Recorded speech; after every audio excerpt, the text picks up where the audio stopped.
শুভ সময়। আজ একটা বিশেষ তথ্য জানাবো আপনাদের। তা হলো মানুষের হাত পা চোখ কানের মতো আবৃত্তিরও অঙ্গ আছে।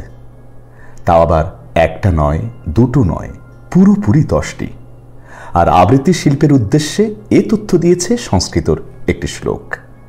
শ্লোকটি হল পাঠ স্বর সময়শ্চ ছন্দলয় অর্থবোধানম শুদ্ধিভাব রসশ্চ বাচনস্য দশাঙ্গিকা। যার সরল অর্থ হল পাঠ, স্বর, সময়, ছন্দ, লয়, অর্থবোধ, শুদ্ধি, ভাব, রস ও বাচন, এই নিয়ে আবৃত্তির 10 অঙ্গ। সংস্কৃতিতে আবৃত্তি শিল্পের এই প্রাচীন সংজ্ঞাটি বাংলাদেশ ও ভারতের আবৃত্তি শিক্ষায় অনুসরণ করা হয়। তো চলুন জেনে নিই আবৃত্তির সেই 10 অঙ্গের সহজ ব্যাখ্যা। 1. পাঠ। এখানে পাঠ বলতে বলা হয়েছে কি পড়বেন তা ঠিক করা। তেমনি 2. স্বর বলতে উপযোগী স্বর তৈরি করাকে বোঝানো হয়েছে।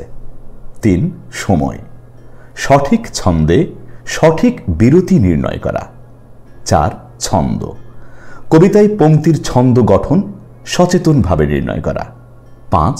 লয়, ছন্দ ও গতির সমন্বয় বোঝা। 6. অর্থবোধন, কবিতার অর্থ ও ভাব পুরোপুরি বোঝা। 7.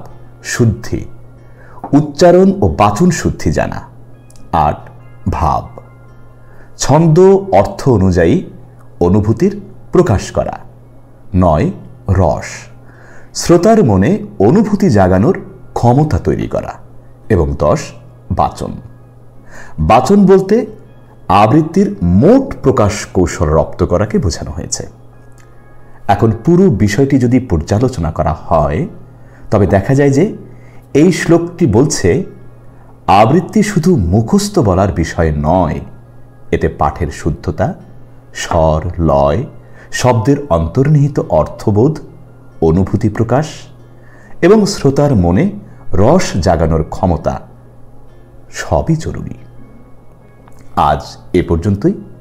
আর হ্যাঁ, আবৃত্তি ও বাচিক শিল্প বিষয়ে আমার কৌশলগুলো মূলত প্রয়োগ ভিত্তিক। তাই যদি এই কৌশল আপনাদের কাছে গ্রহণযোগ্য মনে হয় তবে জানার সাথে তা প্রয়োগেরও পরামর্শ রইল। আর প্রয়োজন বোধ করলে এমন আরও প্রায়োগিক কৌশল জানতে পেজটিতে ফলো দিয়ে রাখতে পারেন। সবাই ভালো থাকুন। আল্লাহ হাফেজ।